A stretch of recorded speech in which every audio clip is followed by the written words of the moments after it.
you wrote one of your last book, and it's Get the Life You Want.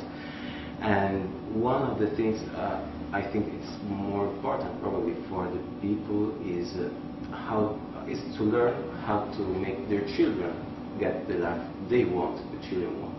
And I was asking, well, what should the parent know and do to get their children, their son, their daughters, get the life they want? Well, especially with kids, and people are always asking me, can you teach kids NLP? And the truth is, you can teach kids anything.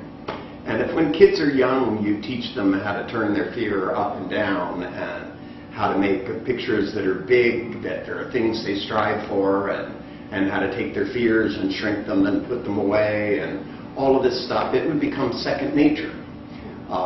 I find that with children, you can turn anything into a learning game. And even things like, our school systems, when we went to school, were not really equipped with the knowledge that we have now. And it used to be that, you went through 12 years of high school, and then another 4 years of college, and maybe another 3 years of college, so that you learned a profession. But the truth is, professions are going to be changing every 3 or 4 years now. Knowledge is changing too quick. So we have to teach our kids not just what to learn, but how to learn it. And NLP provides people this vast basis on which to do that.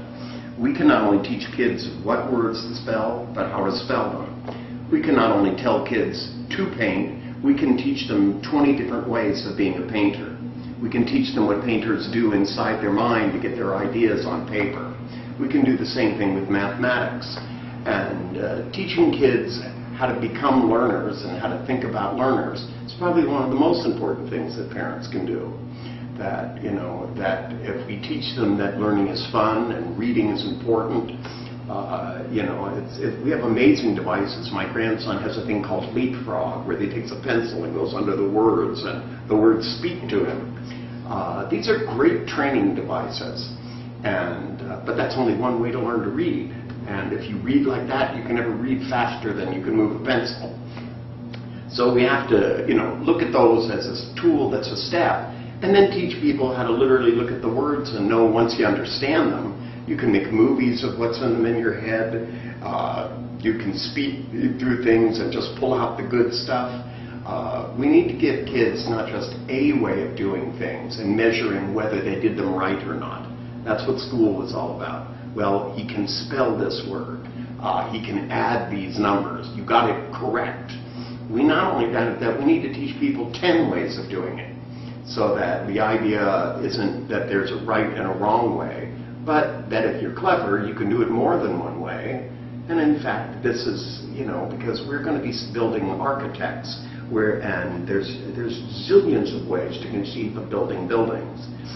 One can visualize them from the outside, one can visualize them from the inside, one can take the skin off them and see what's underneath them. And, taking 10 great architects and finding out what architects do, and great mathematicians and musicians and artists, we can give kids this vast base of flexibility in their mind so that they'll be able to adapt to a world that you and I can't even conceive of. But we will probably have to live in it, so that won't be a problem.